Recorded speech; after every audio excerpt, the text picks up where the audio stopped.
Let's freaking go. Lock us in for 10 wins, baby, because Blake freaking Baker will be in Baton Rouge, Louisiana, baby. Let's go. DJ Pickett's coming back.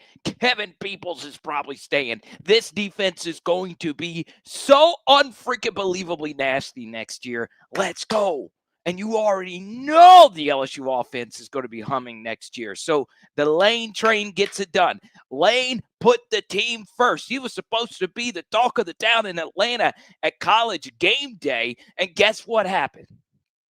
Lane said, I got business to take care of.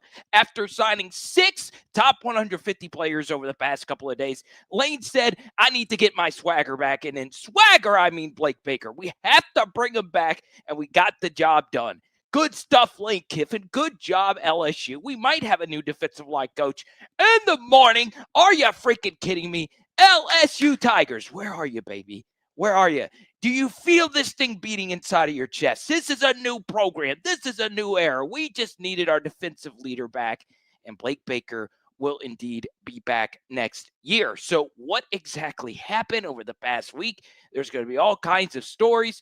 The bottom line is Lane just grabbed this thing by the you-know-what and said, look, I need to get Mr. Baker back after the defense he put on the field this year. And yes, there is a lot of work to be done. We've got to rebuild the secondary and so on and so on and so on.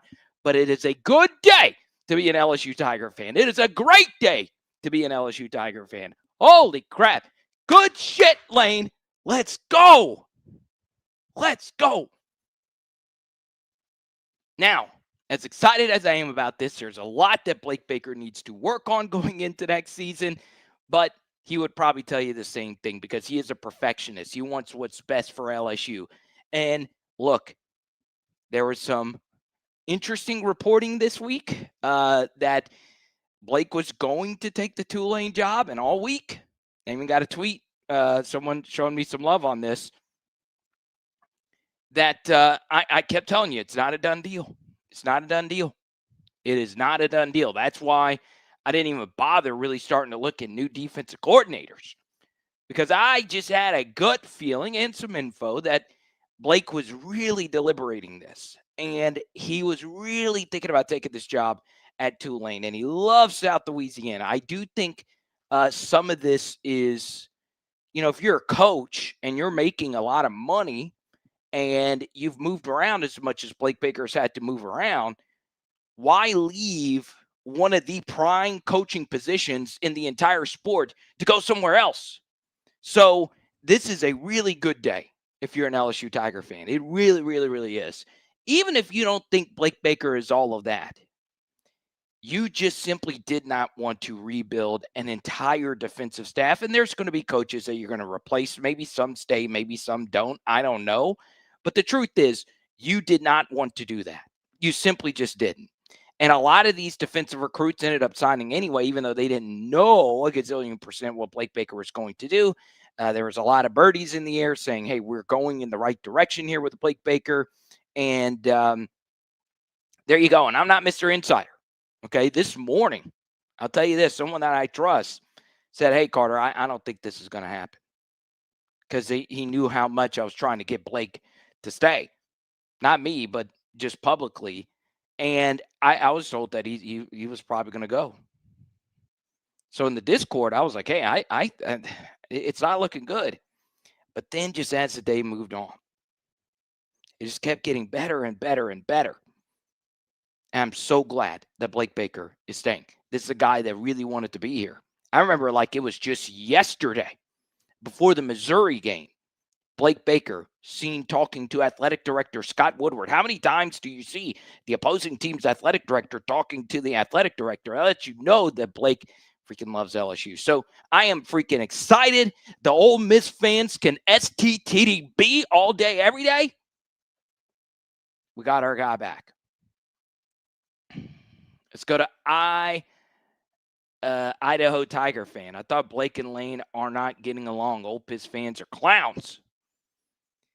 Well, you got to understand, all right, and this is my honest comment towards Ole Miss fans. You know the comment that they always say, hey, got to act like you've been there before. Ole Miss fans have never been here before. They should be worried about their team. They should be worried about the college football playoff. But instead, they're trying to start that ish. That Lane doesn't know what he's doing. And that this recruiting class is not his. Well, no shit. It's not his. It's technically his. He's not claiming that he did anything spectacular to get these signatures, but he got the daggum job done. And then, of course, yeah. Well, Blake Baker's wanting to leave because he's not going to. That was never the truth. That was never the truth. It wasn't just what I was saying. It's actual big-time reporters saying that Lane had Blake Baker as a big priority for him this year. So we've already gone live for 2.5 hours. It was kind of weird because I kept telling you, hey, I kind of want to go live because we just signed off, like an hour ago? And I said, I kind of want to go live because I think this is going to get done tonight. And I was like, it's probably going to get pushed into the morning. And then I probably should have just stayed live. That's me. Blake, you should punch me in the face if you ever see me for not believing that you were going to get the job done tonight and staying at LSU. I should have just held true. But I'm in a good mood tonight. Oh, man, I'm in a good mood. Let's go to Gary. Huge win for our secondary. We will be elite next year. Wait for the portal. Watch out. Let them know, baby. Let them know. Speaking of which, shout out Alex Bregman. Oh, man. Let's get to a few more. $3 million can make you get along. That's true. Sitting here bricked up, says Show Enough. And for those that don't know, bricked up means he's like building something in his backyard, masonry style, and he's laying bricks. That's what he means. Lane Kiffin, Blake Baker, let's go. Good day. Really, really, really good day. Okay. Now, we're not going to go long for that. We're not going to go live for that long. I normally say that we're going to be here for like 5 hours. Okay. Let's go to the man himself. If you needed any positive reinforcement, Lane Kiffin. Sorry, couldn't make it to Atlanta, but so excited that I stayed to finish this all up. Coach Blake Baker is going nowhere. What a really long, amazing Friday for LSU football. Yeah, so my understanding was it wasn't just Lane involved in this, obviously, but he's the main guy involved in this. And, if you're Blake Baker, this is a pretty cool thing. As we're live right here, Tulane's rushing the field. And you would be taking over a pretty good program that John Summerall's handing off to you. And look, this is a really fun program. There's no Tulane hatred here from me at PHL. I freaking love the Green Wave. I love their uniforms. I love all the great players. I remember when Matt Forte took us to the freaking wire in the first half of that 07 LSU Tulane game. But I'm very happy that Blake Baker is staying. Now, there are some things in order. Okay? Things. So the first is, what is the staff going to look like? Are there going to be any changes? Well, if you're a big Corey Robinson, if you're a big Corey Raymond fan, you should feel very good about tonight because C-Ray is staying. All right. And if you're a fan of Kevin Peoples, like I am, he's definitely staying now, unless Tulane pursues him for the head coaching position. And you should also feel great because Jake Olsen did a good job with the safeties this year.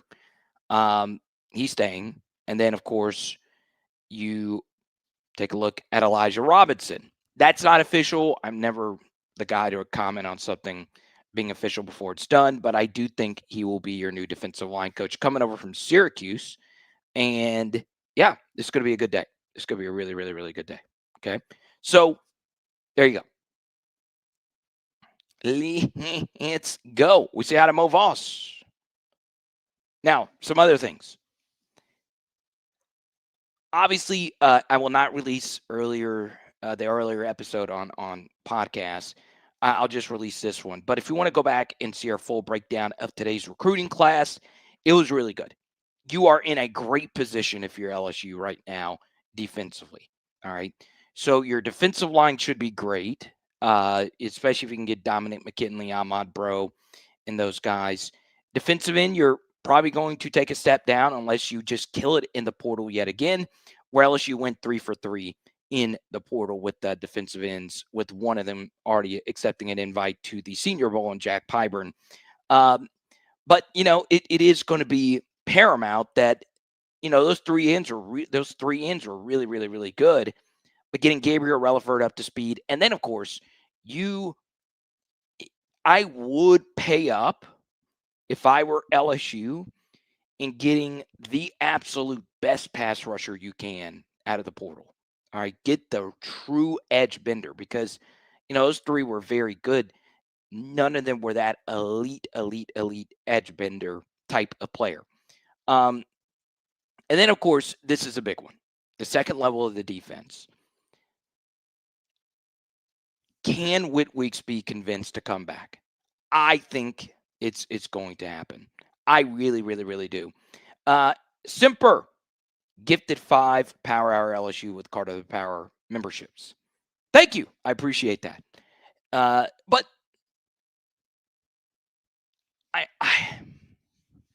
my prediction of Whit Weeks coming back goes from,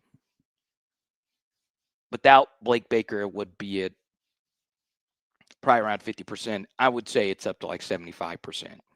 I think Whit, now that he has a really good relationship with the head coach, and he also has a really good relationship with his defensive coordinator, and he still has a brother on the team if Zach elects to stay with LSU, this lines up pretty nicely for Whit. And here's the thing. He does not play a premium position in the NFL. All right. So what does that mean? Well, a premium position is what do the teams in the NFL normally spend high first-round draft capital on? All right. So those positions are pretty straightforward. It's quarterback, it's left tackle, and it's wide receiver on offense. Okay. Those are the 3 positions that get drafted the most in the first round. Then on the defensive side of the football, it's pass rusher, corner. All right. Those are the top 5. And then after that, it's like defensive tackle, offensive guards get selected a lot in the first round. And then after that, it gets into running backs, linebackers, safeties. That's normally the normal order of operations. So for you to be a BAMF off-ball linebacker to get selected in the first round, you have got to be a dude. And Whit Weeks is definitely that. He has a lot of skills that NFL scouts covet. But the thing is, do you think he's getting first-round draft capital based on this last season? He might. But I think you could run it back and really say to Whit, hey, you can be a real first-round pick. Okay? So this is such a big deal. Such a big deal. Not necessarily that I did not trust Lane to get someone as good as Blake Baker. It's that I didn't want to go through that process because now you should be full throttle on your transfer portal targets. You need to swing for the fences at quarterback, obviously. And then you've got to just hit big, in particular on the secondary. All right. This class, you have a lot of defensive linemen coming in with elite pedigree. You're going to need those guys to play. But God, this secondary has got to be hit hard. And one thing I think, if you are on LSU's team and you just happen to be tuning into my live stream, learning of this news that just broke, this would be my message to the young LSU defensive backs.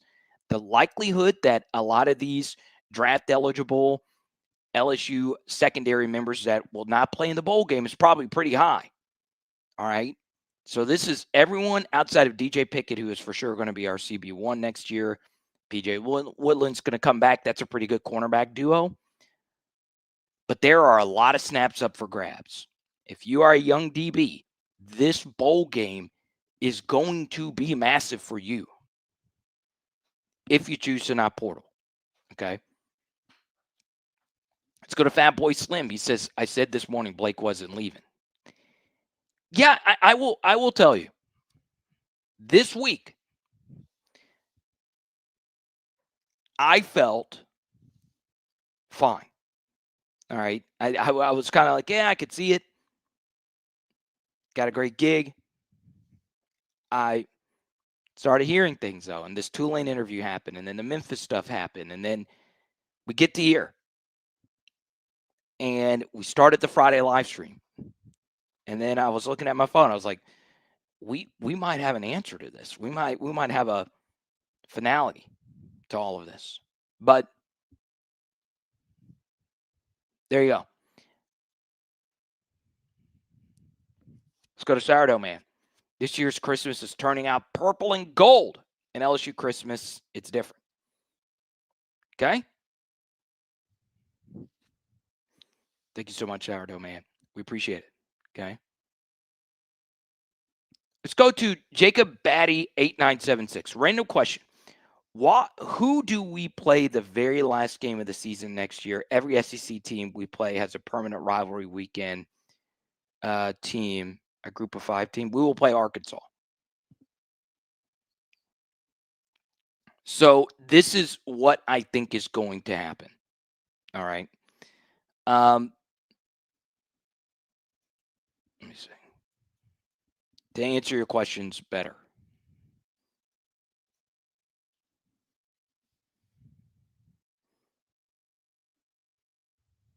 Okay. And let me make sure I'm going to get this correct for you lovely folks. I do think LSU Arkansas will be back on Thanksgiving weekend. Okay. I do. And I do think we will have an answer on that on Thursday, obviously, when they will release the full schedule. Okay. Let me make sure I get this correct.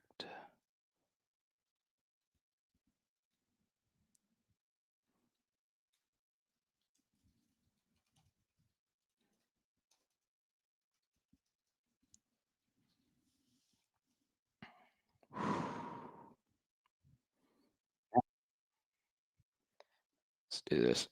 You got me sidetracked on this now. Okay. So here's what I think is going to happen. So I do think the SEC is going to want that rivalry weekend to be one of your permanent opponents. And I've heard different things as far as what that could be. I think since Oklahoma and Missouri are permanent opponents now, that's going to be the rivalry weekend game for both schools in that final week. And that makes sense. Oklahoma and Missouri actually does have history, and LSU Arkansas has history. So those teams will flip their annual rivalry, and I think that's what's going to happen. Okay. What's happening with Tamarcus Cooley? I think he is out. Okay.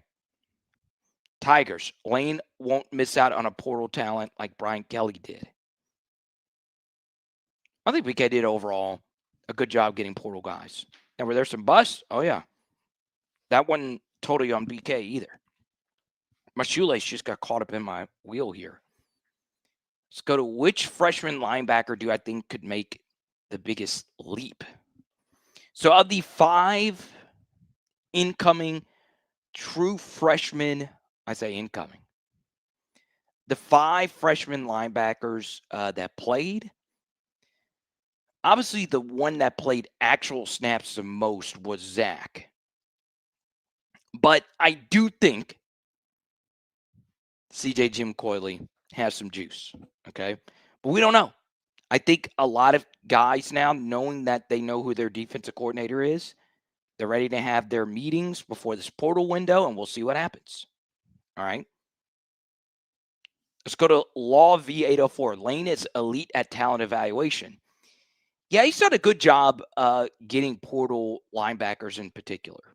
I think one of the more underrated additions was when he got Chris Paul, who was one of the better off-ball linebackers in the SEC.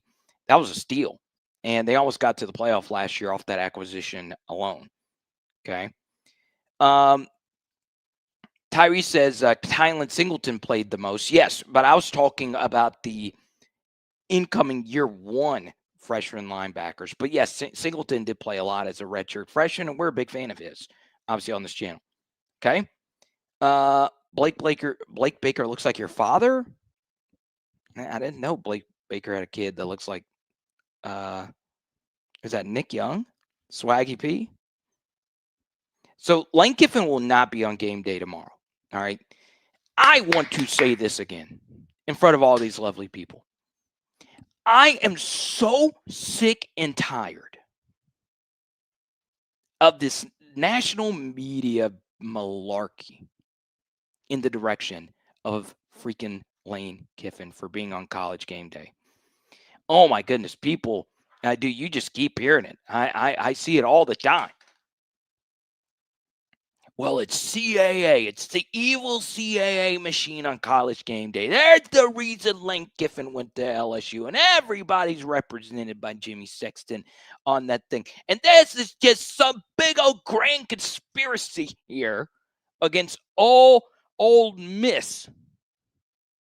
It was the powers that be that pushed Lane Kiffin to LSU.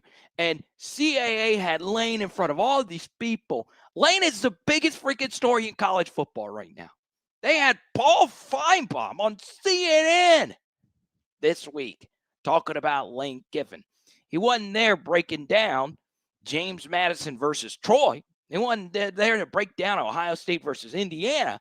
He was here talking about Joey Freshwater turning to Joey Swampwater, not freaking whatever hell matchup you can think of. This is the story. But it's all the CAA conspiracy. I've heard more CAA conspiracies and CIA conspiracies over the past week. I'm sick of it. I'm so sick of it. People are mad that Lane Kiffin left good old Ole Miss, the Land Sharks, to go to a place where he can actually win a national championship. It's malarkey. It's stupid. It's bullshit. You know it. Quit bitching about it. And this is the thing that people keep bringing up. Well, Lane's playing the victim and all that. Yes. Yes, he is, because he's been treated horribly. Now, I'm not crying for him.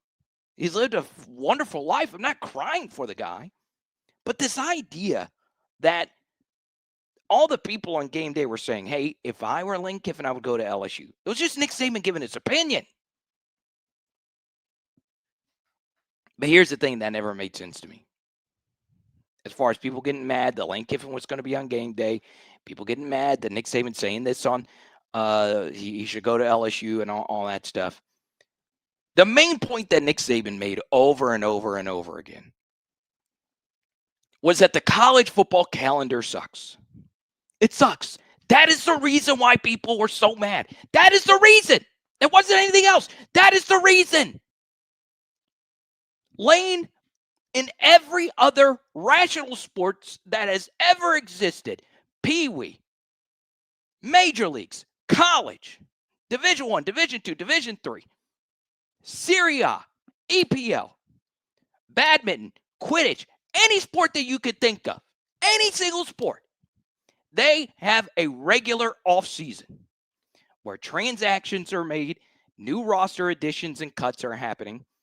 But no, in college football, you know what we do? In the brand spanking smack dab most important time of the season, we say, hey, you get most of your new players in early December when conference championship games are happening. Oh, the most important games of the season? And then guess what we're going to do? We're going to put the transfer portal during the college football playoff. That is grand. That is a wonderful, yippee-ki-yay, mother effing great idea. It drives me nuts. It drives me nuts. Lane Kiffin in a rational economy, in a rational earth, in a rational planet, would be allowed to coach Ole Miss. And guess what? Guess what Ole Miss had the chance to do? Allow them to coach the playoff. They would allow them to coach the playoff. We're even paying their bonuses. Even paying the bonuses. And Verge Osbury said, look, Lane, we want you to finish what you started, because at LSU, we actually win championships and we actually care about your well-being, your mental well-being. We want to allow you to do that. We're going to do Ole Miss a solid. Yeah, we're going to let the guy that made this program that was irrelevant for 7 years, we're going to allow Lane Kiffin to have the opportunity to coach the college football playoff. But what happened? What happened? Ole Miss said no. But the assistant bring him back over. If you are so gung-ho about it, why in the hell are you not going to let this man coach the playoff if you're going to let his right-hand man come on over and do it? The hypocrisy that drips from all these human beings. And I know Ole Miss fans are going to be so excited. Oh, Lane's not going to be at game day tomorrow. Oh, I can actually watch. And truth be told, as much as I love Lane, as much as he's leading my program, he's not even the best guest on game day. It's Ernie Johnson. That is the #1 broadcaster that's alive today. He's the guest picker on game day. I'm so excited to see Ernie in his bow tie. Okay? We're going to have Lane and Ernie on game day together, but what did Lane do? Lane had the chance to go meet the best broadcaster to ever do sports at the NBA level, and guess what Lane did? He said, no, I'm going to stay at home, and I'm going to get the job done. And I appreciate you, Lane. I appreciate you for getting the job done. And I'm sorry that all these ungrateful biatches are not letting you do what you should have been able to do.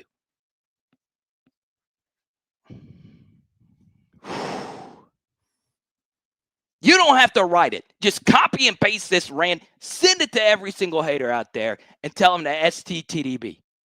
Tell them, baby, I am here. I'm ready for the smoke. Whoo! Need to go get Michigan State's wide receiver. Oh, yeah, the one that went into the portal, whose name I don't remember. Sure. I do think they want to portal in some wide receivers. I do. But honestly, I think every position is going to need to be portaled in on the offensive side of the football. Okay. It's Nick Marsh. Congratulations, Nick. Come on down to Baton Rouge. Yeah, I'm not an expert on Michigan State transfer portal wide receivers. I am an expert on what they did a little bit earlier today. $401 million. If I'm Nick, I'm like, hold on just a second. But that money's going to Pat Fitzgerald, who went like 1-11, 3-9, 3-9. Pat Fitzgerald? Pat can coach, though. Pat can coach. Now, let's talk about Blake Baker. You guys know I'm a Blake Baker fan. I'm a big Blake Baker fan. But let's talk about this LSU defense. And what do I always do? The first thing you should do whenever you evaluate any coach, and this helps me more often than not, before you watch any game, just go look at their raw yard per play numbers. Don't look at yards per game. Yards per game could be misleading because teams play at different paces. The yards per play, it normally does correlate with yards per game, if we're going to be honest. But you can see here that if I were to ask you, hey, where does LSU's defense rank in terms of yards per play? We were okay last year, 5 or this year. Now, technically, and well, it's still this year, 5.01 yards per play. That's not bad. It's also not great. You can see Oklahoma, who is the best defense in this conference, 4.25 yards per play. It's pretty impressive, especially considering how many injuries they've had on defense. So 5.01 yards per play. It's not bad. We go down to 2024 here, and LSU was not good at 5.88 yards per play. So there you go. Big old orange letters right there. But as I've defended over and over with Blake Baker, and I felt Blake felt this way as well, we did not have the dudes. We simply just did not have the dudes on defense last year. Now, we had some good pieces. We did. But look, Savion Jones and Braden Swinson, they weren't going to go out there and win games on their own. And Whit Weeks did have some superhuman games. But there were so many players on that last year's team that returned to this year's team, and they didn't play at all. And they were nearly every down players in our secondary. That alone tells you that we did not have the personnel. So there you go. Now, one thing that I feel Blake Baker did a better job of, and it was a problem in 2024. And it's a minor note in 2025. It wasn't as big of a deal because we had a freaking superhuman at safety. But our defensive tackle play needs to be better. Now, we do feel better about that because we just got 3 top 100 recruits that basically play that position. They're 3 different styles of players, but you should be better there with those 3 guys coming in. You would like to think at least one of them is going to be a superstar. Then, of course, you have Ahmad Bro and Dominic McKinley back. But defensive tackle, I think, was a fine position this year. But there were quite a few runs this year that it would have been a lot worse if number 13 wasn't corralling them. Okay? So you go back to 2024. Thank you again, Simper, for your generosity. You look at a stat called rush yards before contact. We were the worst SEC defense of this era in that stat per SEC StatCat. So rush yards before contact is a stat that SEC StatCat tracks. He only does SEC versus P4 competition.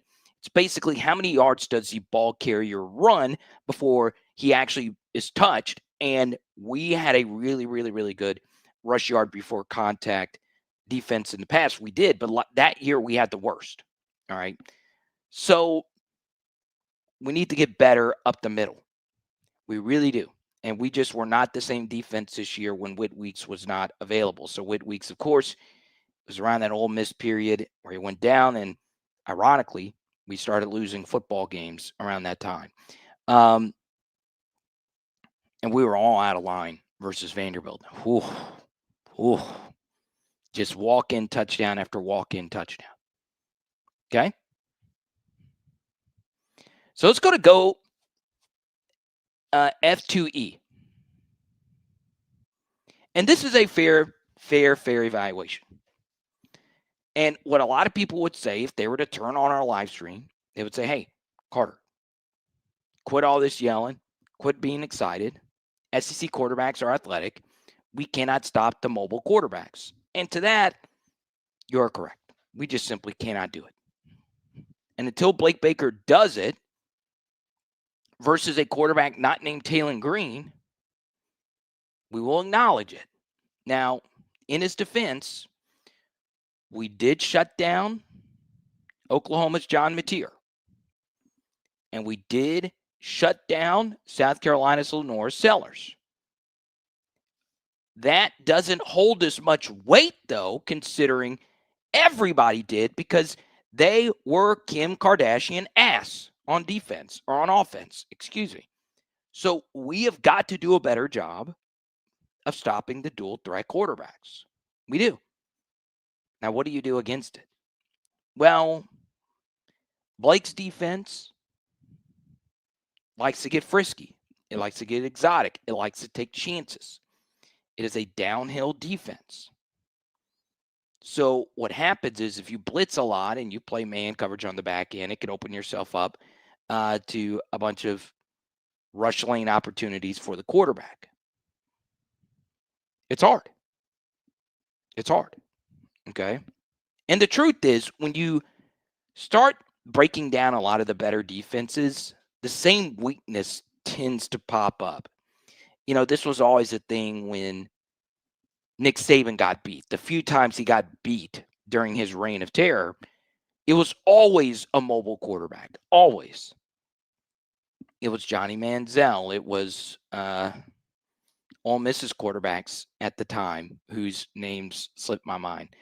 One of them was Bo Wallace, was it not? But those guys are the ones that would give Nick Saban's defenses trouble. When we beat them in 2019, it was Joe Burrow, and then 2022, it was Jaden Daniels. And again, Jaden Daniels in 2023, while we didn't win the game, he torched him. Okay. RP Mayfield says great defenses don't exist anymore. That's not true. Oklahoma's defense is a breathing organism, if it will. Let's go to Derek. I'm late and may have missed it, but is Blake Baker staying? Per Lane Kiffin, he is. Okay.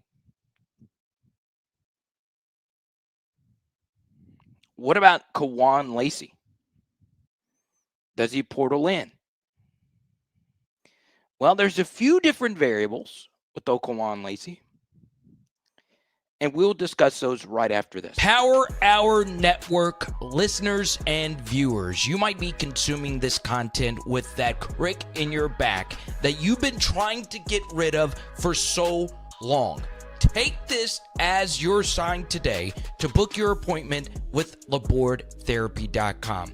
In the Lafayette region, there is no one that you will find that cares more about any different type of pain that you might have than the team at LabourdTherapy.com. Book today. Once again, that's LABORDE therapy.com, or you can visit one of their 5 locations all throughout the Lafayette region.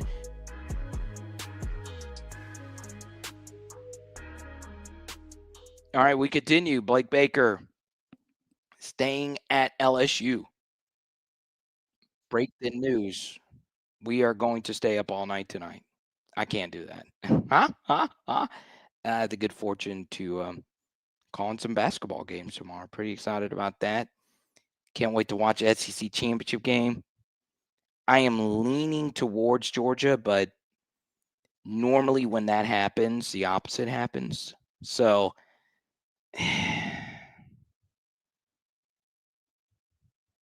Alabama, when they beat them earlier this year, 24 points were scored, and they were all in the first half. What happened the last year? All Alabama's points were basically scored before that Ryan Williams touchdown. It was all in the first half. Let's go to Brad. It looks like it's all coming together.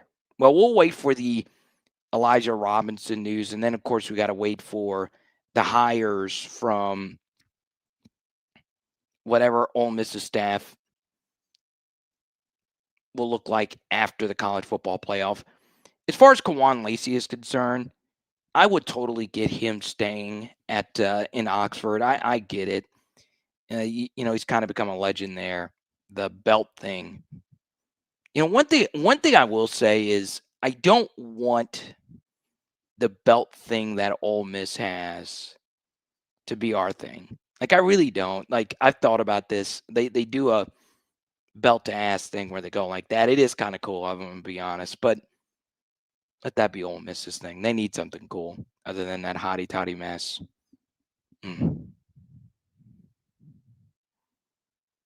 David asked me, who do I think wins the Big Ten championship game? Well, David, let me ask you this.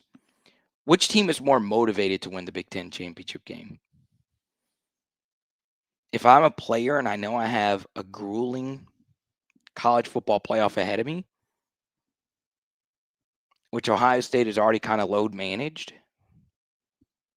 Indiana, with this game being played in Indianapolis, with the chance to win their first Big Ten since Ulysses S. Grant was president? That sounds like a real stat. A lot of you are like, Ulysses S. Grant, what? I think Indiana's going to get it done. I do. I'm just kidding. I think Ohio State's the Death Star, man.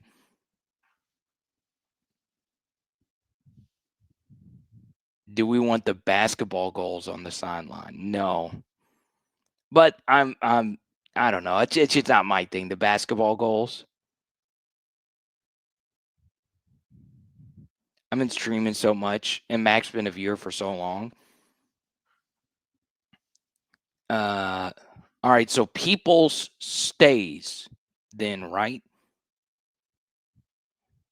I first read this as Popeye's stays, right? I was like, man, I could go for a chicken sandwich right now. I can. I'll be honest. I've said this before on PHL. I used to be a red beans guy. I used to not be a red beans guy, but I've started eating them again. And I'm like, dude, I was just wrong in my youth. I was just wrong. I thought a lot of things in my youth that I don't think now. A lot. With Blake Baker staying, what would Elijah Robinson coach? All right. So I'll let these moves kind of play out officially. I don't want to speak before anything because, nothing is final. So he would coach the interior defensive line and Peoples would coach the edges. But a lot can change. Now, what is Kyle Williams' future? I'll let that come out when it does. I like Kyle a lot. He's one of my favorite LSU Tigers. But I could see Kyle doing something else next year. I could. Okay. Now, let's get to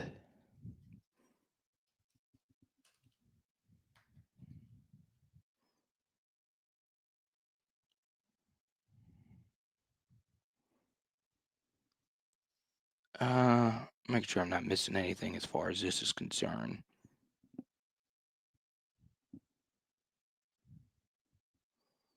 Oh, you just got the ESPN worldwide leader notification. Every time you open up the ESPN app, it inserts a microchip into the tiny parcels of your skin. And then the worldwide leader has more of your control.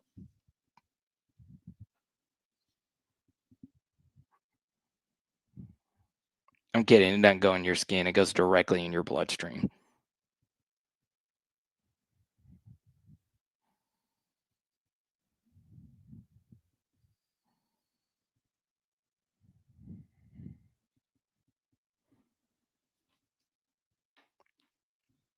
Boys, we got him. Now, let's talk transfer portal. I want to first off shout out our new members. Okay. Seatown Tiger with the snowy Tiger Stadium. That was an underrated photo right there. I love it. Could we host a playoff game in the snow next year? That'd be kind of crazy. Normally it doesn't start snowing until January, but that would be the most insane thing. Friend of the channel, Dan Bornay. You should say never rains in Tiger Stadium, but it does snow. It does snow. Okay.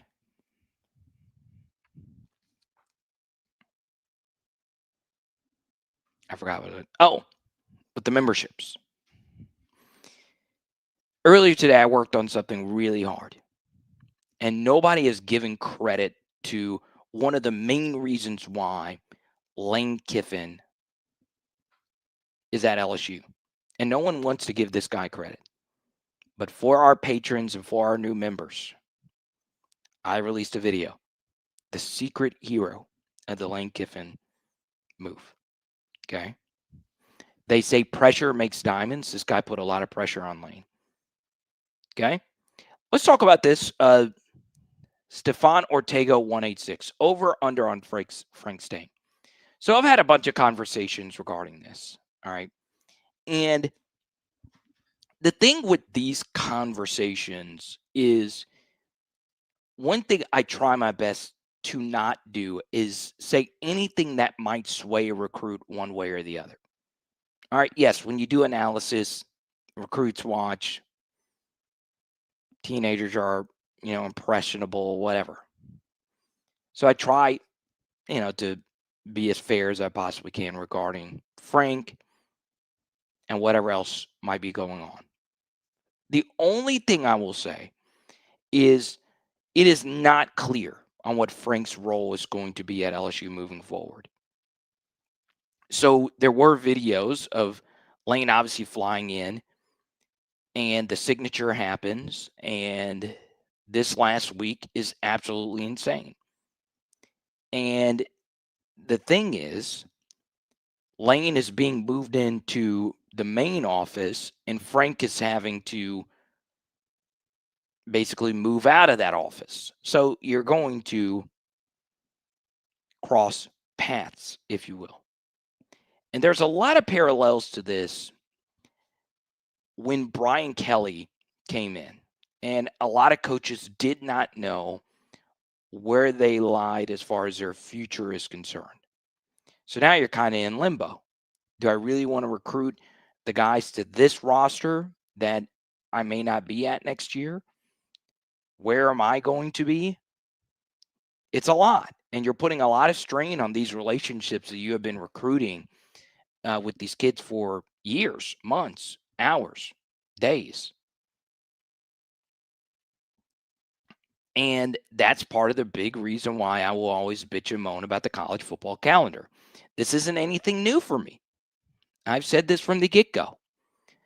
I am not of the belief that it's super important for freshmen to early enroll and get spring practice in. I just don't think it's so important where it holds the entire sport of college football hostage. It makes no sense.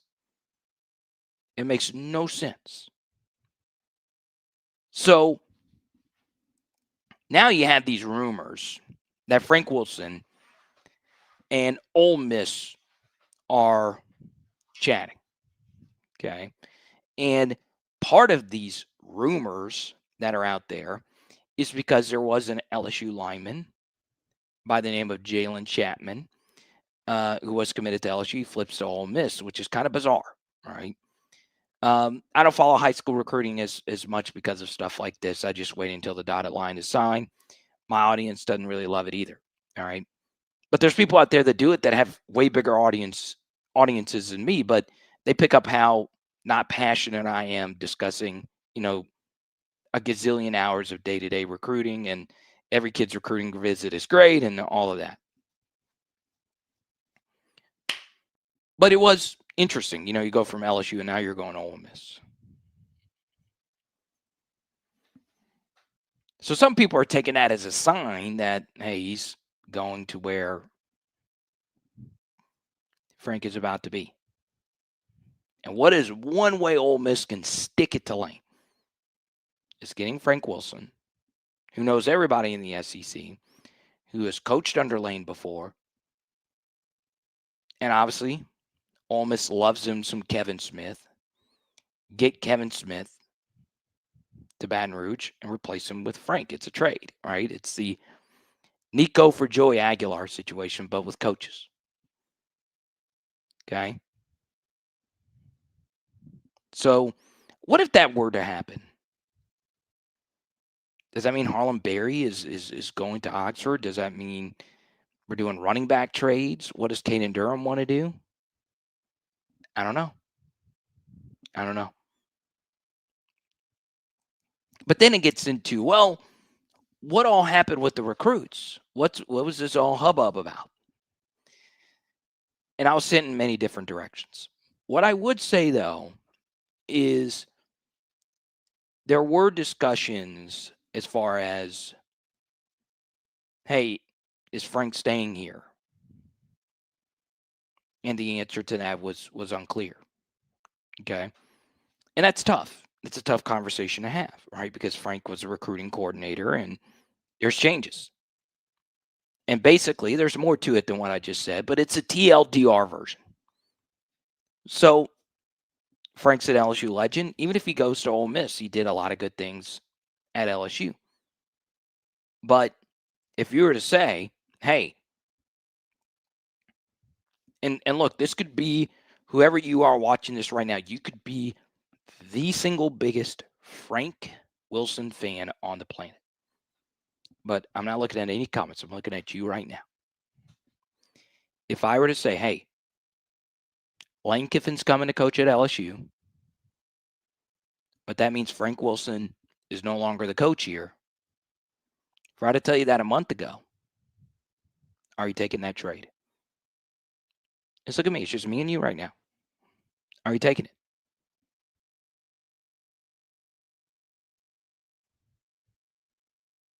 And there you go.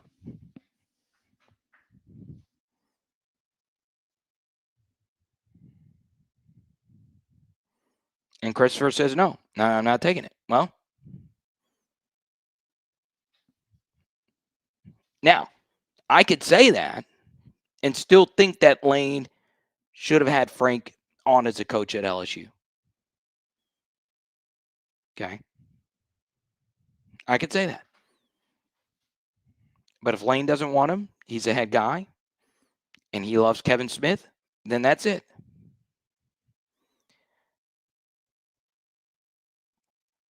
But that's why I wanted to have an honest conversation with each and every one of you. That's not anything on Frank. That's not anything on Lane. It's just business. If the operation in Lane's eyes needs Kevin Smith or a different type of running back coach, then that's how it's going to go down. Okay? And you could disagree with that and be fine. And that's why I have this channel. What do I think about us going after Trey Holly again? Well, Trey's tweeted out a few eye emojis and all of that. And this is where it gets, sympathetic for Frank, is that part of the issues with the LSU running back room is that he had very strong evals on the Louisiana running backs that he brought in, and they didn't work out. They just simply did not work out. Caleb Jackson is one of the more bizarre fall-offs I can remember. And Caleb Jackson would dominate LSU practices. And Caleb Jackson did have those moments where you're like, this dude's special. And he did, from an athleticism standpoint, have a pretty close to spotless record. So top 100 recruit, over the weight threshold, elite speed, all those different things. And it just didn't work. It just simply didn't work. And the question that I would have for all of you is, do you think Caleb would have worked at Ole Miss? All right. Do you think that? Well, Lane could make a lot of running backs work at Ole Miss. So you had that, and then you had JT Lindsey. He had the off-the-field situation. And then you had, of course, Trey Holly, and he had the off-the-field situation. And Trey's been on the channel before. You feel bad. You really do feel bad for Frank when it comes to that. I will say it was a gross miscalculation by him and LSU to not bring in a transfer portal running back. Just bring in somebody. Do you know how much, I think about this young man quite a bit. Do you know how much, like Noah Kein meant to LSU? Seriously, Noah Kein. He was a transfer top 100 running back. He started his career at Penn State, and he was a good recruit. He just didn't have top end juice. That was his big thing. He didn't have top end speed. So he came over here, transfer portal running back, an adult from a good program that's always loaded at running back. And he came over and had some really good games for us. That was a very key depth piece for us. We probably don't win 2022 Arkansas without some of the plays that he made in that game. And yeah, it would have been nice to have another running back join the room this offseason. Some of it could have been budget concerns. Some of it could have been, hey, Caleb is staying. Let's give him the benefit of the doubt for hanging around. But It's crazy.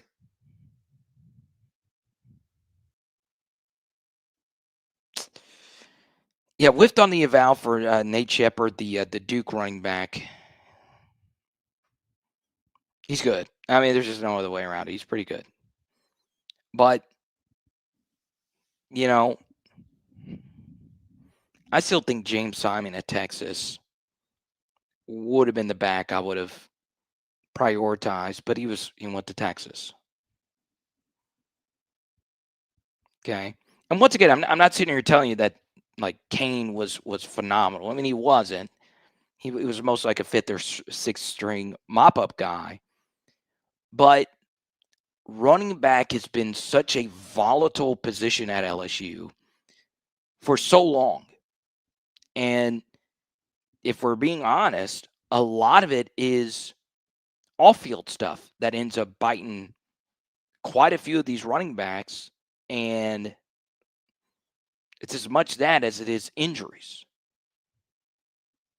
Okay. Now, Tyree makes a good point. We don't need any more backs. We need offensive linemen. And to that, you're correct. You're absolutely correct. Okay. But the thing is, there's a gazillion running backs in the portal. It's not a lot of offensive linemen. Okay.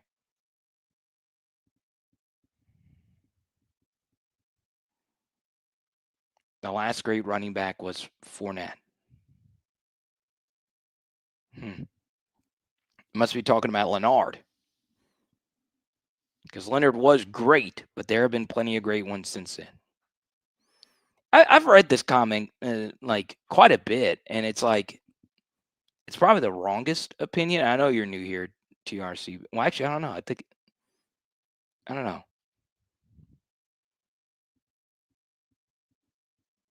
Like, I don't, and that's not like a Lombardi Lenny thing. It's just Clyde Edwards-Helaire. I mean, what? I mean, TDP was good. I mean, I don't think anyone would disagree with that. Nicholas Brissett ran for 1,000 yards. Caden Durham and Harlan Berry are good.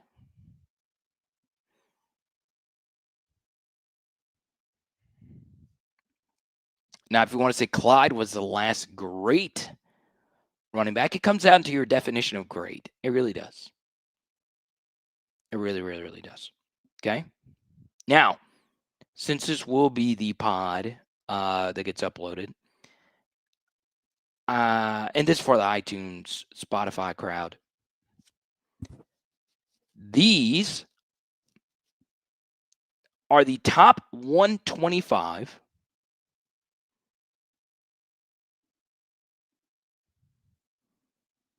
On3 Sports signees per class. And before I say this, and I'm glad I was held accountable by this by one of our favorite viewers, Donovan, I do want to acknowledge Juwan Johnson. He is a solid running back.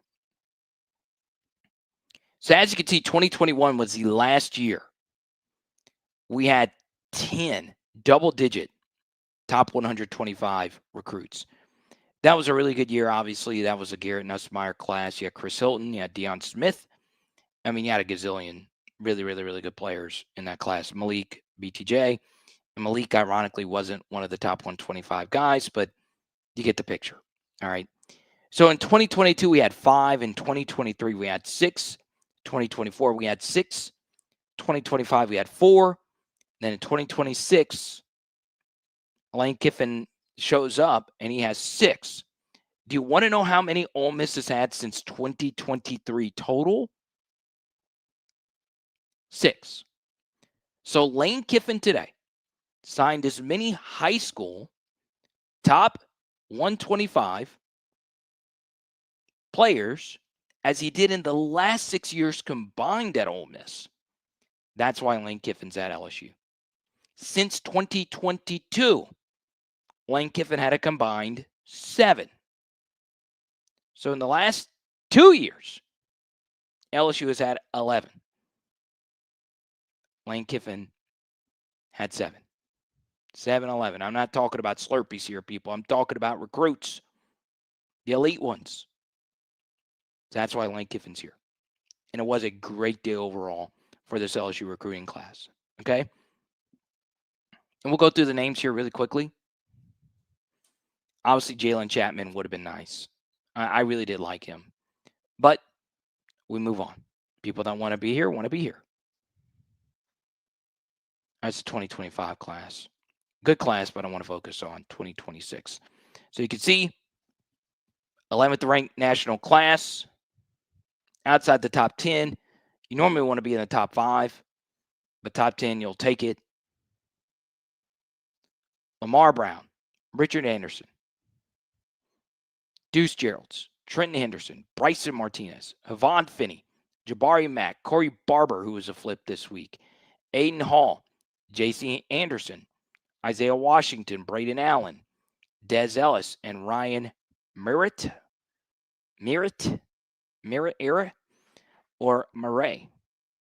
I love that Ryan's dad tweeted out that photo of Ryan on a billboard. LSU puts billboards up of every single kid that they sign somewhere in the city that the prospect lives in. I believe that's true. Even for a 3-star rated, the number 881 prospect in the country. Okay?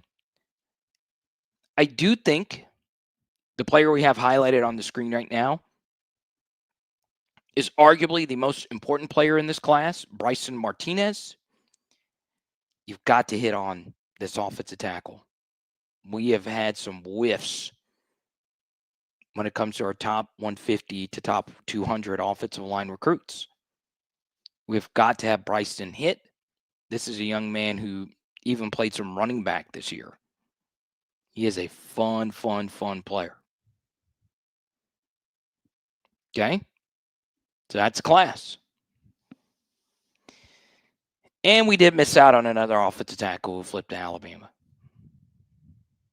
So it's done. So while this recruiting class today was fun, and it's great, and we're excited that Lamar quietly turned his papers in, we're excited.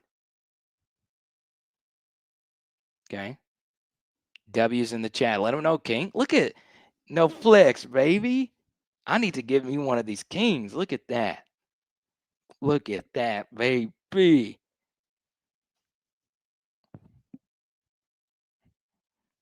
My right's better than my left. Don't ask why. Kidding. But it it's because I write with my right hand.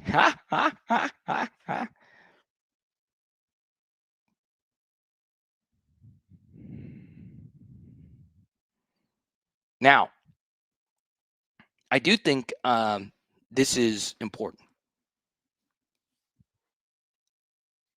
Pretty big news today, and we didn't talk about this in the first live stream, so I want to give a fresh topic here towards the end. There was a interesting story with the Georgia Bulldogs and the Missouri Tigers. Okay.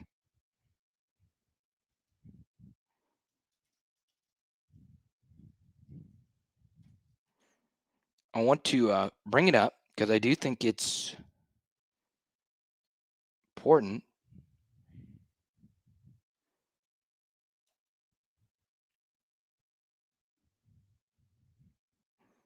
So it's a Missouri defensive end who started his career at Georgia, played his first 2 seasons at Georgia, and he was a top 100 recruit.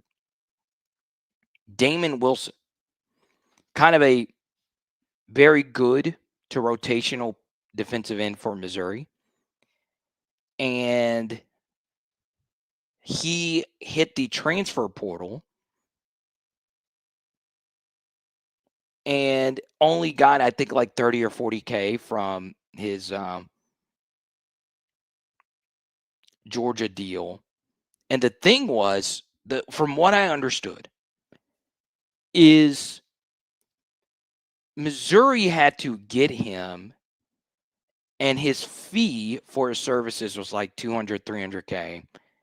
And Missouri had to buy him out of his Georgia deal that he owed back to Georgia. So Georgia is actually taking this to the higher ups here.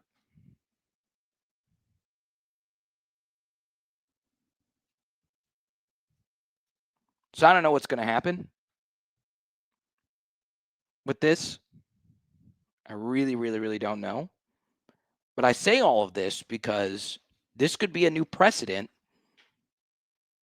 And this was something that was brought up by our guest, Cooper Patagna, who knows some of these deals. And I know some of these deals as well. I know some of these agents. A lot of these schools and some of these agents, honestly, you would think a lot of agents would want their clients to have as much freedom as you want. That's not how I understand it. Because if I'm an agent and I'm dealing with a younger kid, I kind of want to just sign a deal and just have that kid honor that deal and not have to deal with any drama, not have to do more work and shop them around and all of that.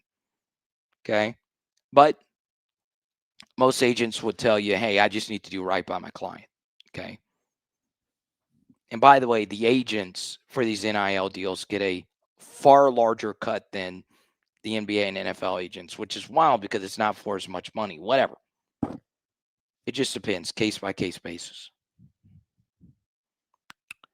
So, yeah, I don't know how I truly feel about this without knowing all the details, but I do think this in particular is a really good case. And I think this is a good case because we need some guardrails on all of this. All right.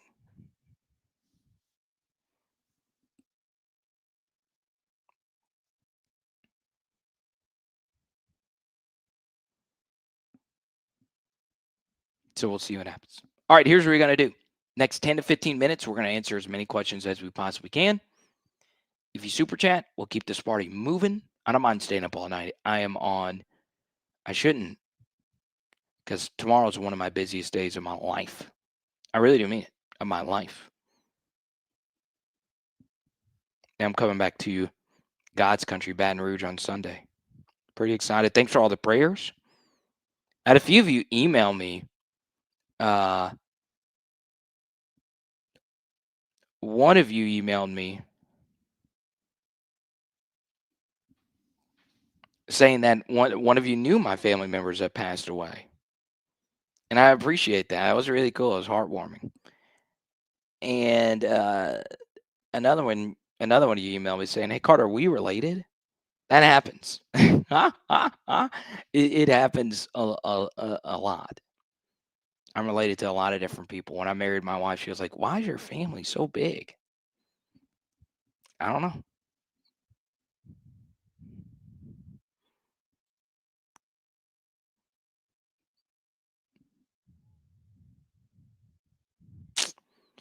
Yeah, David, that's tough. Blaine Bradford going to Ohio State is wild with AJ leaving this year. I was hoping would come back.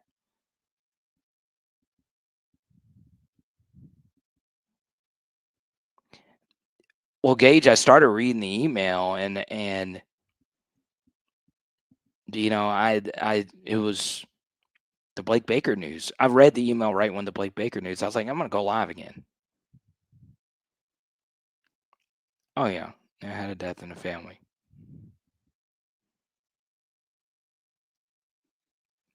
Do college atheists need an agent?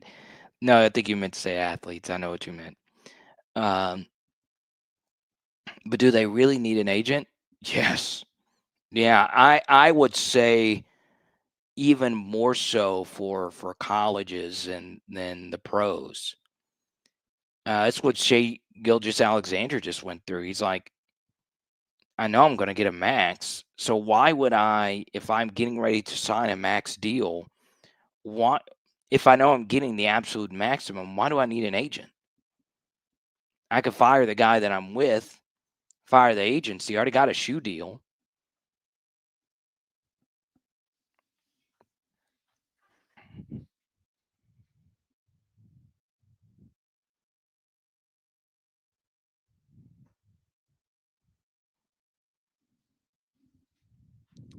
But the good news, I get to come down to Baton Rouge and see all my family. Excited.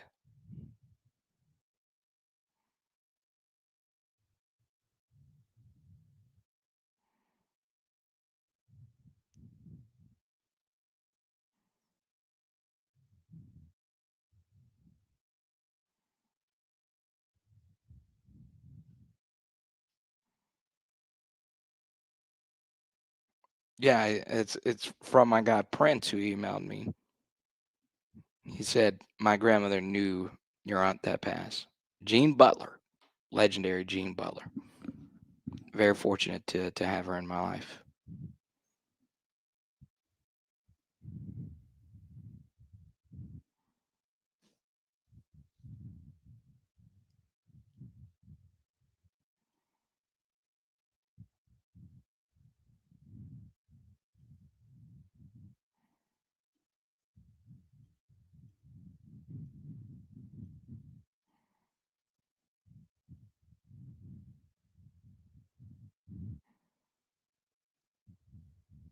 Crazy. Crazy.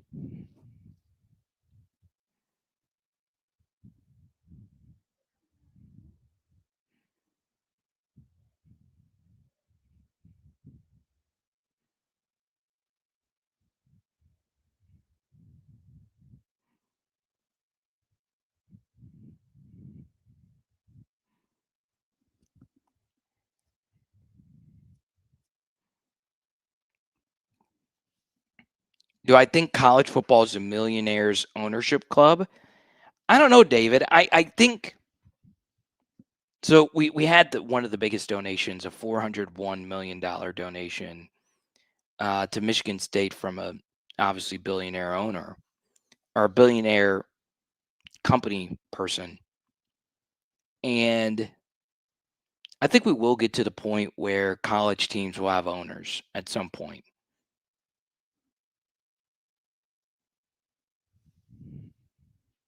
No, I was Blake Baker touching the win bar. Let's go to TMB. Serious question. Could I pick apart any flaws in Lane's offense? Or does it I guess you meant to say, or does it depend on the players? Yeah, so last year they just could not run the ball where they needed to run the ball. And then what they found was, you can't really just plug and play any running back.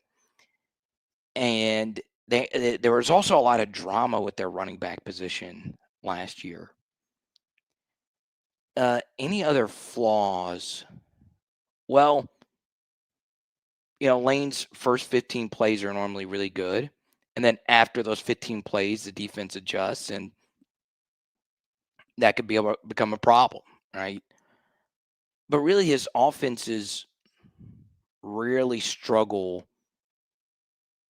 at all, really. I mean, it is interesting that Ole Miss games, since Lane has been at Ole Miss, he has been the highest coach team that's hit Vegas unders. But that's not necessarily a sign that the offense is bad. It's that his defenses have been better than one would think. Lane has won a lot more of these kind of 27-10 kind of games. So there you go.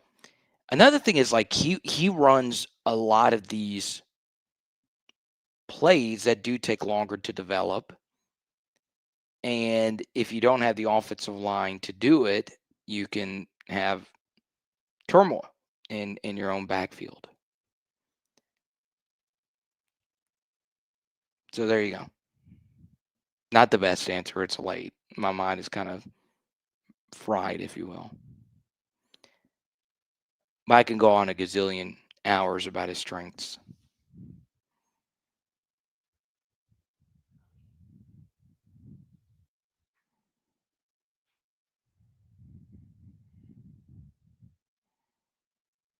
Yeah, it really doesn't matter for coordinators.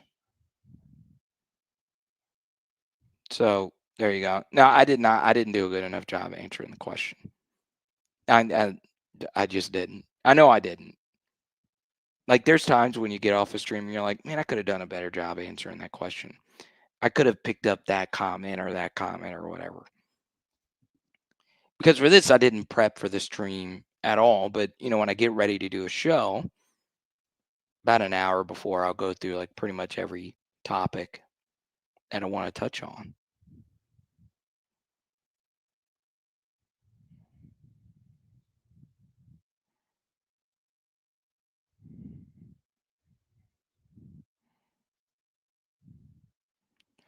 Yeah, Patrick Surtain got let go today.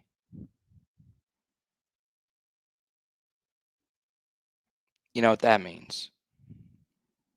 So he's at Florida State, okay? He's DB coach at Florida State. Should we bring him on as an analyst? Well, we missed out on his son, and then he ended up going to Alabama.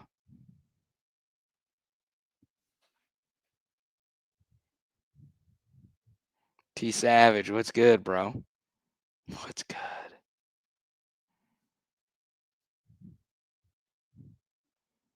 Let's go to Pegasus. If not for FIFA, you could argue college sports is the most dirty in sports. I would agree with that. I would agree with that. College sports in general, yeah. But nothing will ever touch FIFA. Nothing. Impossible. Virtually impossible.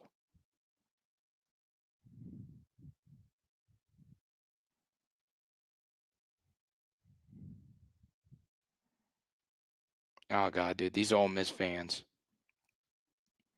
These Ole Miss fans do not want to know what's coming, bro. Now, you want to know what these mother efforts are trying to say?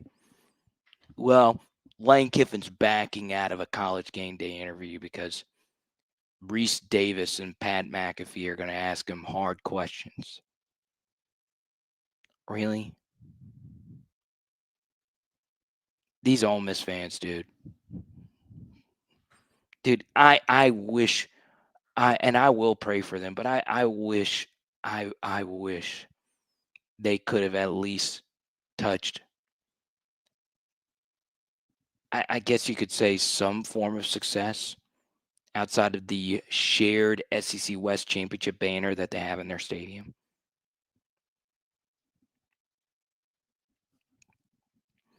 Do they truly believe Lane Kiffin is afraid of tough questions?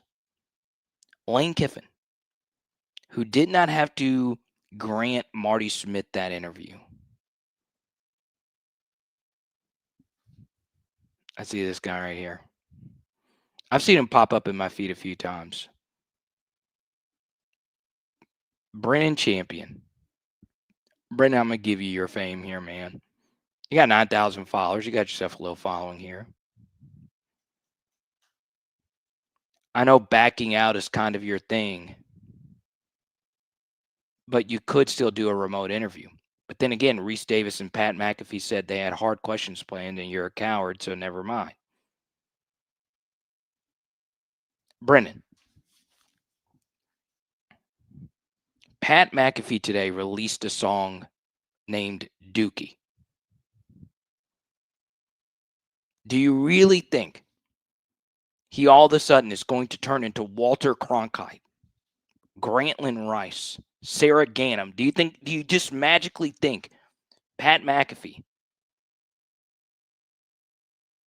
but the song named after defecation, is going to make a declaration of difficult questions for Lincoln? Did you really think tagging Pat McAfee there is going to make you feel better about your life? It's crazy to me. And I've seen a few other Ole Miss fans talk about that.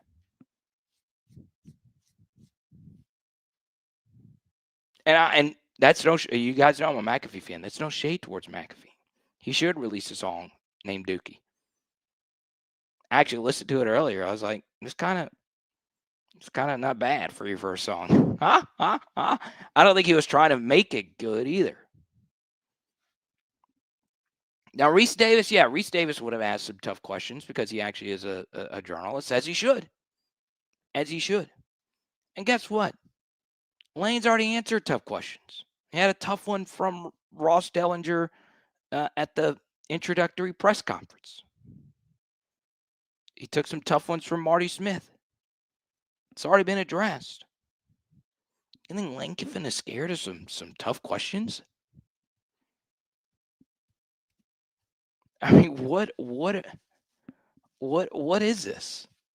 This is the dumbest literal shit I have ever heard in my life. Lane scared of a microphone? No, he had actual business to conduct. Like, it's insane to me. Insane.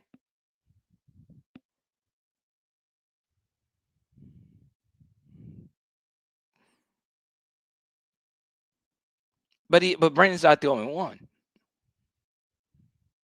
Lane scared of tough questions. My ass. Do you know how difficult it is for coaches to see each other? Like these humans who love these other humans. Do you really think Lane Kiffin backed out of this college game day segment because of tough questions when he literally thanked Nick Saban for him coming to LSU? Don't you think Lane Kiffin would want nothing more than to be next to Nick and then also see his pal Kirby Smart?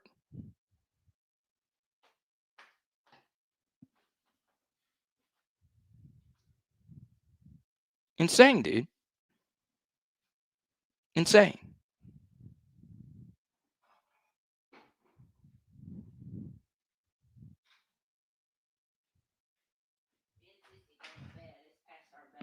It's past y'all's bedtime? It's not past my bedtime. I'm fired the frick up. Come on, sissy, let her come in. She's on. She's asleep. My wife's telling me she's going to bed.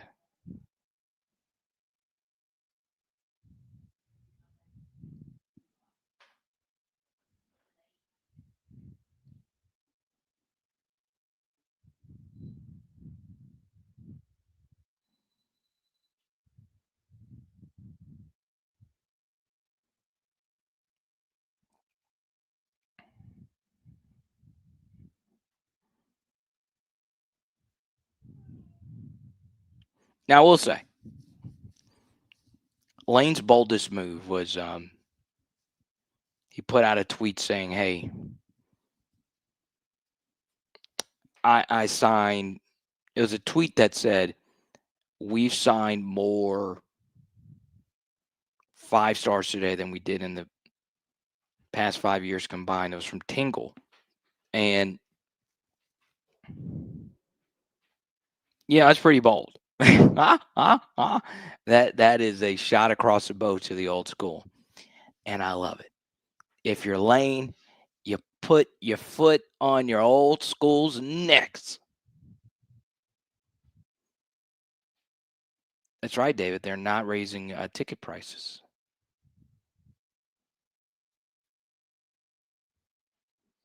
Okay.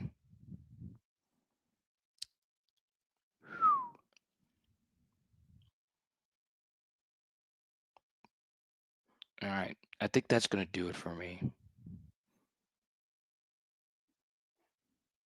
Bro, he could literally go on game day and pull his pants down and tell him to kiss his peach emoji. We'd still be glad he's here. And his deposit's still going to hit. Let's go.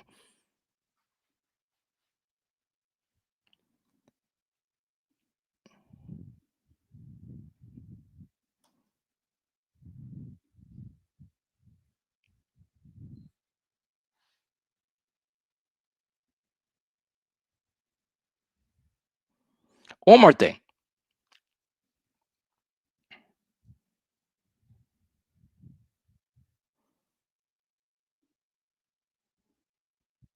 One thing I would love, this could be a gazillion-dollar idea, is there be a high school football red zone. Okay, this is from Andre Champagne. Shout out KLSU. I'm following Andre. He follows me. I got to follow him for putting this out here. This is new LSU signee. 45 yards on the reception. Great blocking by this line over here. Look at Caleb Campbell. He's just laying on his guy. I love how he just casually shakes off the defensive tackle. Look at that snag. And then look at this. Let's go, Braylon. Wow. 5 yards on the reception. Great blocking by this line over here. Look at A few blocks in the back there, which is a little bit more lenient on offensive lines. There you go, Braylon. Next time, make him score. This Louisiana high school football stuff is just so good, man. It's so good. This is via Boot Crew Media. I go follow Boot Crew. I know those guys. Look at this, dude. And the cars always had the coldest intros, dude. Let's go.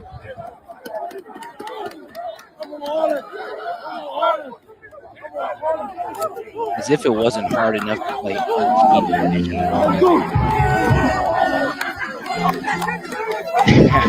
Dick.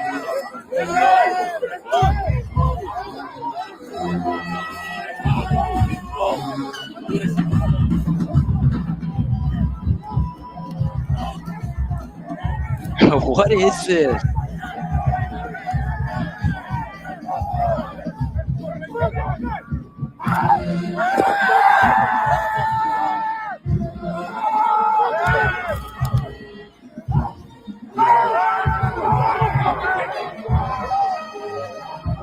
Yeah.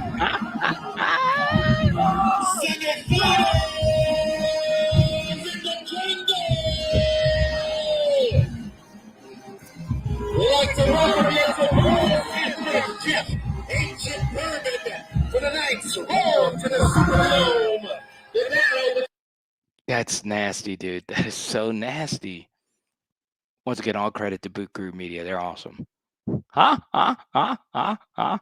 Oh, man. Did they beat Catholic tonight? I don't know. I saw it was close. That's cold, dude.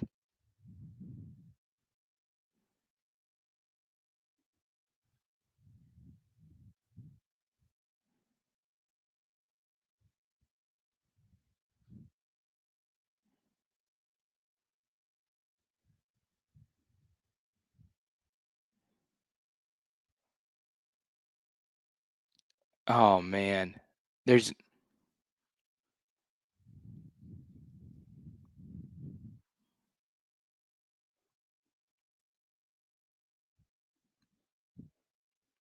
So once again, I don't have access to this.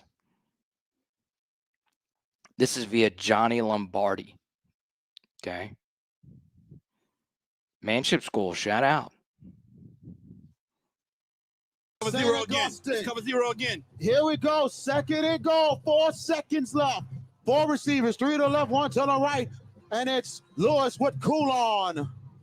Back to pass. Coulon. Pressure. Coulon.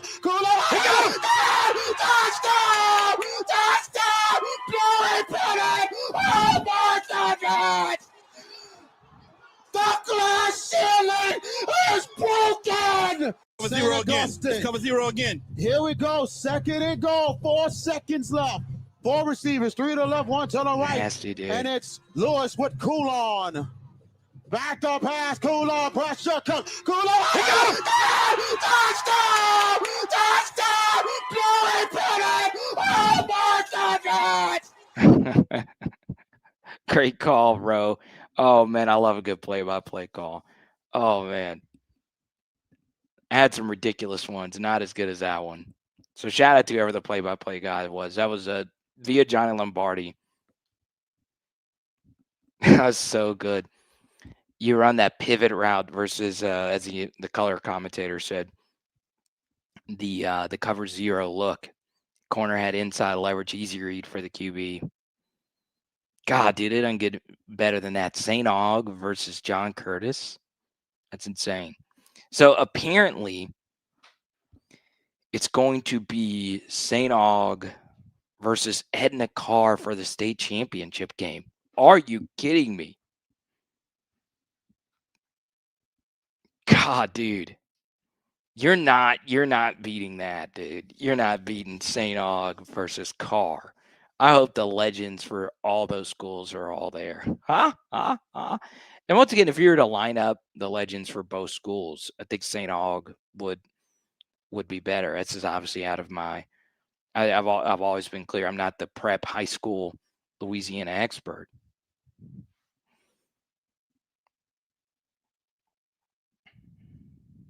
But imagine, I feel for that kid. Imagine getting your ankles turned to freaking powder, literal dust. They had to sweep his clavicles into a dustpan, and you lose the state championship game. I feel for that young man. I really do. That was a nasty. That route into the boundary is so difficult, right? Because you just think it's in breaker, and then that hard pivot, man. Keenan Allen had a variation versus the Lions on Thanksgiving last year where it was inside pivot and then back to the inside. Nasty, dude. Just Allen Iverson level nasty. Oh, he's a freshman? Well, that's unfair. That is cruel. The wide receiver or the quarter or the corner?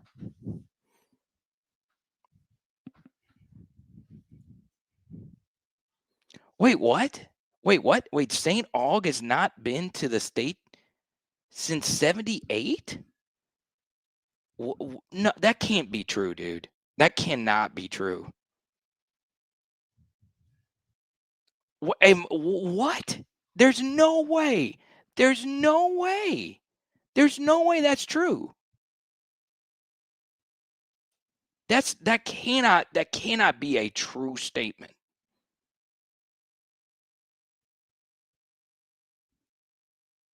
There's no way that is remotely close to being true. I am sorry. So Leonard Fournette, once again, film breakdowns, sure. Anything LSU related, football related, sure. This is way out of my realm. But you're telling me that Leonard Fournette never played in a Louisiana state championship game. There's no way, dude. There's no way.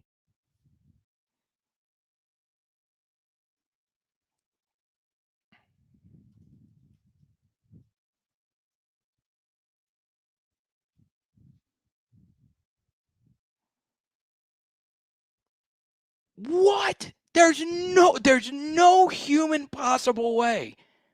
There's no way. I know he's not the whole team, but it's Leonard Fournette. Yes, Leonard Fournette. Wow, dude. Wow. That's insane, dude. That is insane. There's no way. There's no way, dude. There's no way.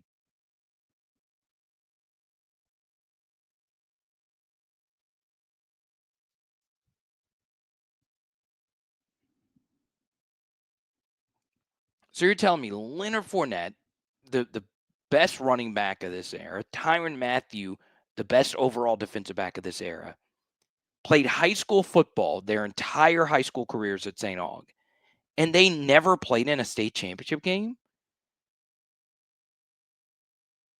There's no human way that exists. None. Tyrann's a little more believable.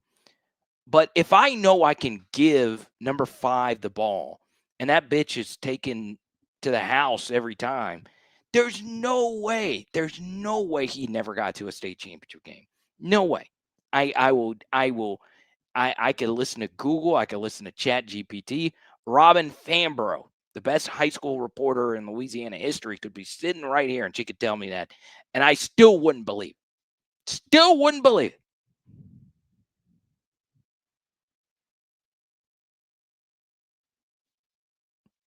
I don't believe it. Sorry. Not in my This is an earth is flat moment for me. I will not concede that. I will not concede that at all, dude. There's no way.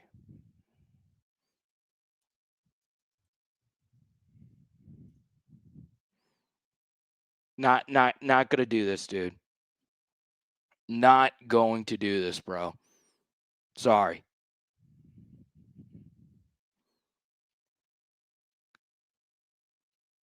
Not gonna do this. And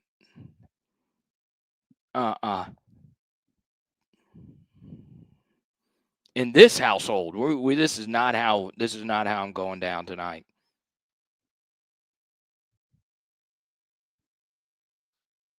You're telling me that what you're about to watch,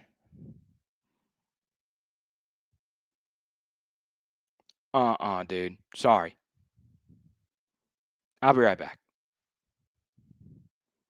Watch this and tell me I'm wrong.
See what I'm talking about, dude? There's no way that this guy. There's no way he's playing DB.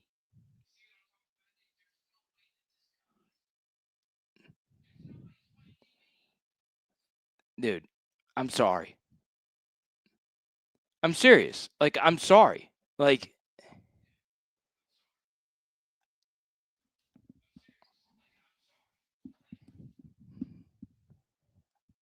I don't believe it.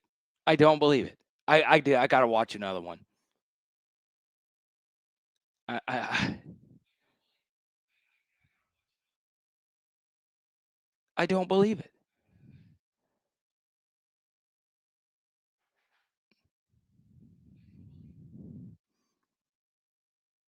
Oh, we're putting another one up there. Let's stay up all night and just watch Fornette highlights.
Okay, tell me. Look, and she's also piecing in there. You tell me. Mm. Because you had all that shit in her bed. Goodness gracious. So how did Fornette lose all these state championship games or not get to the state championship game? I could have sworn St. Aug was in the state championship game last year. I don't know. Yes, okay. A few years ago, I remember this because they got to the state championship game and Jakeem Thanos Stewart couldn't play in it because he was ineligible or whatever. I don't know.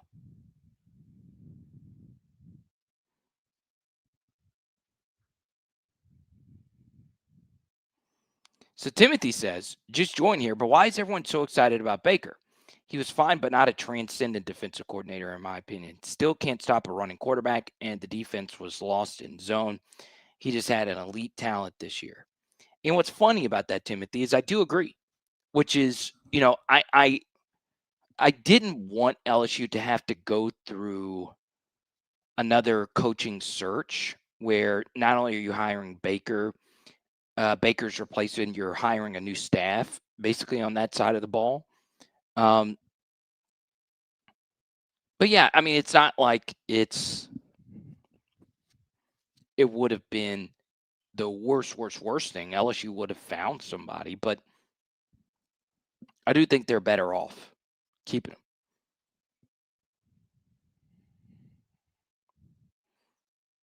I'm so enamored that Tyrann Mathieu or Leonard Fournette did not. Okay, so Mid-City Pizza. You better have some damn good pizza.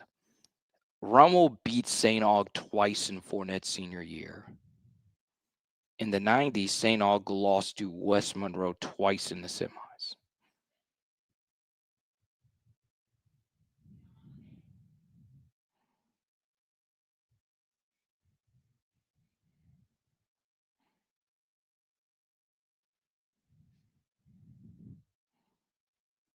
No way counters. Huh? Huh? Huh?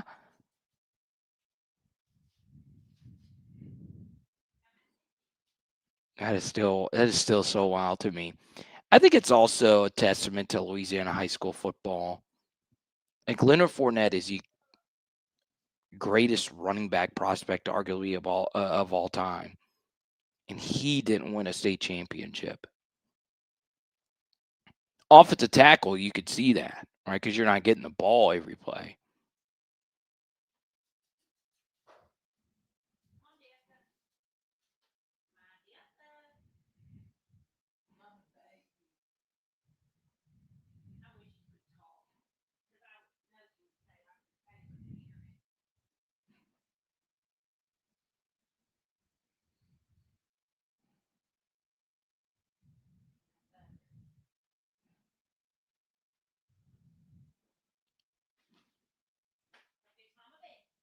God, dude, Max Johnson getting another year of eligibility is hilarious.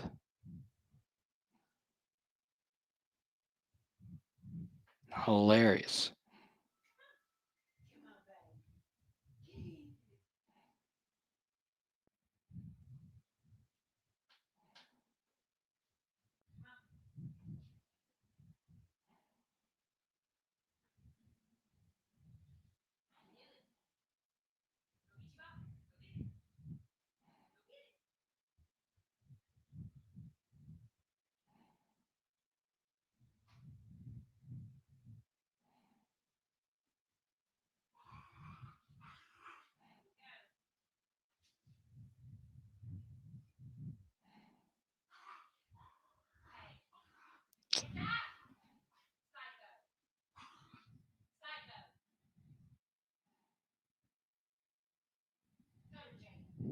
Max got to be 30. Huh? Huh? Huh?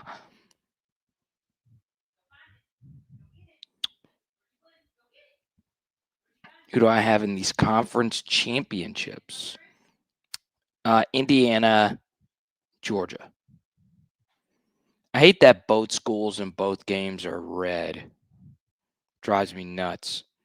All the best college basketball programs are blue. All the best football programs are mostly red. And there's only one elite purple and gold school. And tonight, that's the James Madison Dukes, baby. Huh? Huh? Huh? And the LSU Tigers.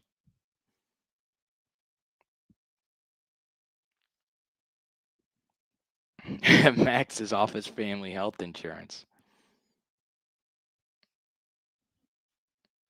But shout out to James Madison getting the job done. They're a fun watch, dude.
Shout out to Tulane as well.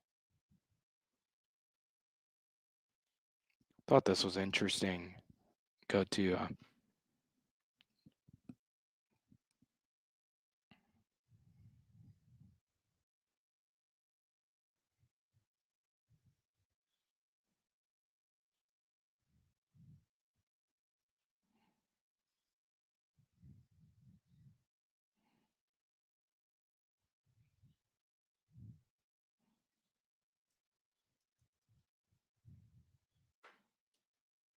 thought this was cool right here.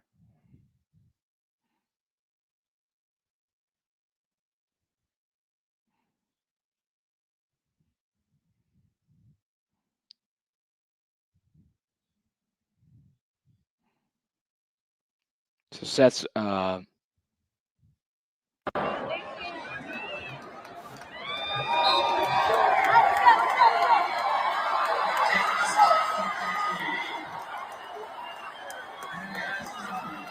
is a wide receiver. His high school coach, I believe, was one of my coaches. Guy Bryce Bohannon. He's been with the school since the 2 and 10. And then that's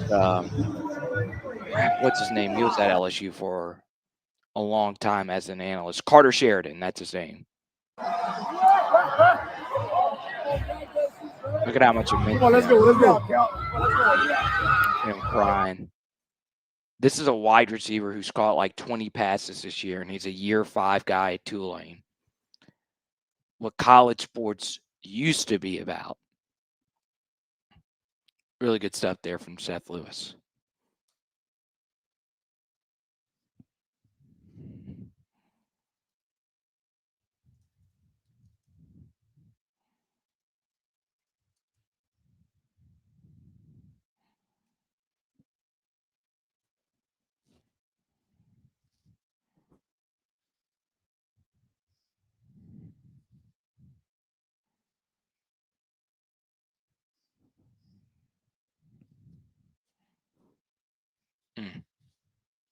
All right, y'all. Big day. Appreciate each and every one of you, and we'll talk to you soon. Shout out to all our top super chatters. Always a good time to walk down memory lane. Jerry, Idaho. Jay Addison, Simper, Sourdough. Jacob, Andy. Joe, the host, Swamp Water. Blake Baker, Guitar George. Derek, Seatown. Derek, Stefan.